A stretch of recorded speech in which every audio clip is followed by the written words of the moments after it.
আজকে আমরা আলোচনা করব SDLC Models এর Agile মডেল নিয়ে।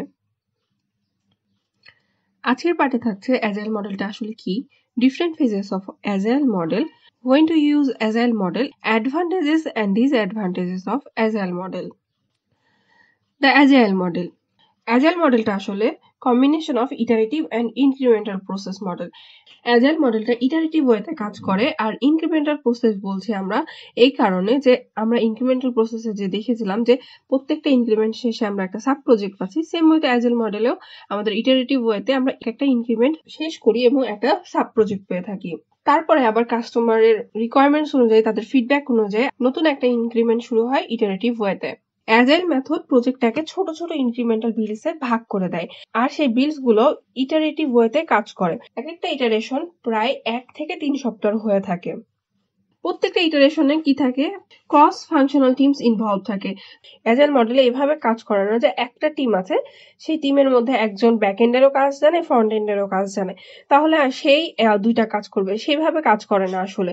এইখানে ক্রস ফাংশনাল টিম বলতে এটাই বোঝাচ্ছে যে যে যেটার উপর এক্সপার্ট সে শুধু সেই কাজটাই করবে। যেমন যে হচ্ছে প্ল্যানিং এর উপর এক্সপার্ট, সে শুধু প্ল্যানিং করবে। রিকোয়ারমেন্টস অ্যানালাইসিস এর উপর এক্সপার্ট, সে শুধু রিকোয়ারমেন্টস অ্যানালাইসিস করবে। যে ডিজাইনের উপর এক্সপার্ট, সে ডিজাইন করবে। যে কোডিং, ইউনিট টেস্টিং, এভাবে যেগুলো এক একটা ফেজ থাকে, এই ফেজগুলোর উপর যারা এক্সপার্ট তারা সেই ফেজটার উপরে শুধু কাজ করবে। এমন না যে প্ল্যানিং করছে সে রিকোয়ারমেন্টস অ্যানালাইসিসও করবে, সে ডিজাইনও করবে, এমন ভাবে অ্যাজাইল মডেলে কাজ করে না।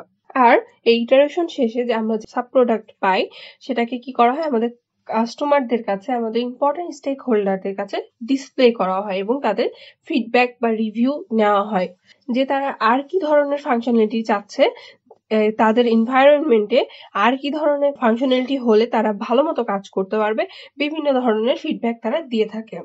Phases of the agile model, এখানে আমরা অ্যাজাইল মডেলের ফিগারটা দেখতে পাচ্ছি যে এক একটা ইটারেশন দেওয়া আছে এখানে। প্রত্যেকটা ইটারেশন কি ইটারেটিভ ওয়েতে, ইনক্রিমেন্টাল ওয়েতে কাজ করছে।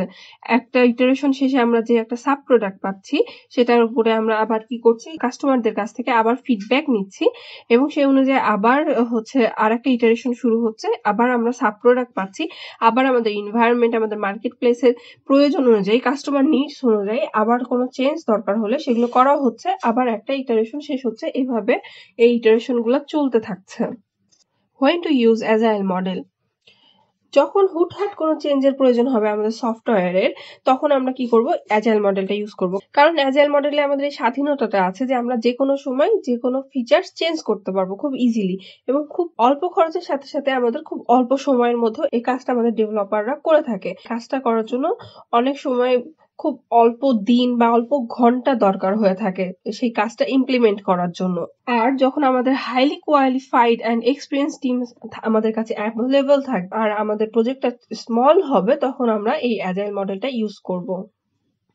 অ্যাডভান্টেজেস, এটার অ্যাডভান্টেজ হলো এটা খুব কাস্টমার ফ্রেন্ডলি। হুটহাট কাস্টমারের নিড অনুযায়ী চেঞ্জগুলো করা যায়।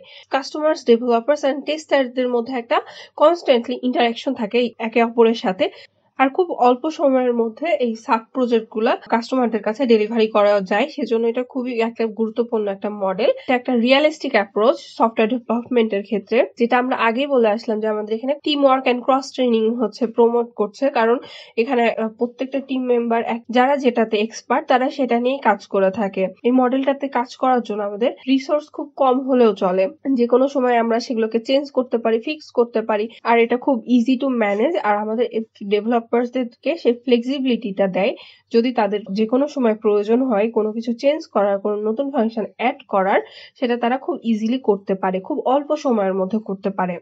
ডিসঅ্যাডভান্টেজেস, অ্যাজাইল মডেলের জন্য যদি এটা লার্জ প্রজেক্ট হয়, পূর্বে এটা আমাদের বোঝার খুব প্রবলেম হয়ে যায় যে এটাতে কতটা ইফোর্ট লাগবে। শুধুমাত্র ডেভেলপমেন্ট প্রসেসের মধ্যে সিনিয়র প্রোগ্রামাররাই যে কোনো ধরনের ডিসিশন নিতে পারে, যে তাদের ডেভেলপমেন্ট প্রসেসে কোন ধরনের ডিসিশন দরকার, এখানে কোনো নতুন প্রোগ্রামার এইসব ডিসিশন নিতে পারে না। শুধুমাত্র যারা সিনিয়র প্রোগ্রামার তারাই শুধু ডিসিশনগুলো নিতে পারে। আর এটাতে সাস্টেনেবিলিটি, মেইনটেনেবিলিটি আর এক্সটেন্সিবিলিটি যে রিস্কগুলা বেশি। কাস্টমারদের ইন্টারাকশনের উপর ডিপেন্ড করে, কারণ আমরা যে আমাদের সফটওয়্যারে যে চেঞ্জগুলো নিয়ে আসবো সেগুলো আমাদের কাস্টমার ফিডব্যাক অনুযায়ী নিয়ে আসবো। তাহলে এখানে হচ্ছে তারা কি চাচ্ছে এটার উপরে খুব গুরুত্ব দেওয়া হয় এবং প্রত্যেকটা সময় তাদের সাথে ইন্টারাকশন করা হয়। তাহলে এই ইন্টারাকশনের উপর ডিপেন্ড করে যদি আমাদের সফটওয়্যারটা তৈরি করা হয়, আর যদি আমাদের কাস্টমাররা সেটাতে ক্লিয়ার না থাকে যে তারা কি চাচ্ছে, ঠিক মতো না বলতে পারে, তাহলে দেখা যাচ্ছে আমাদের টিম মেম্বার গুলা, আমাদের টিমটা রং ডিরেকশনে চলে যাবে। দেখা যাচ্ছে আমাদের এনভায়রনমেন্টে একরকম সফটওয়্যার দরকার হবে, কাস্টমাররা ক্লিয়ারলি না বুঝাতে পারলে আমাদের টিমটা দেখা যাচ্ছে অন্যরকম একটা সফটওয়্যার তৈরি করে ফেলবে।